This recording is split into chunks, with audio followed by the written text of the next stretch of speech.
Sautéing is a method of cooking that uses a relatively small amount of oil or fat in a shallow pan over relatively high heat. Various sauté methods exist. Ingredients for sautéing are usually cut into small pieces or thinly sliced to provide a large surface area, which facilitates fast cooking. The primary mode of heat transfer during sautéing is conduction between the pan and the food being cooked. Food that is sautéed is browned while preserving its texture, moisture, and flavor. If meat, chicken, or fish is sautéed, the sauté is often finished by deglazing the pan's residue to make a sauce. Sautéing may be compared with pan frying, in which larger pieces of food are cooked quickly in oil or fat and flipped onto both sides.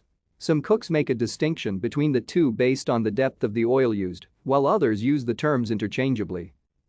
Sautéing differs from searing in that searing only browns the surface of the food. Certain oils should not be used to sauté due to their low smoke point. Thank you for watching. Like and subscribe if you would like to view more of our videos. Have a nice day.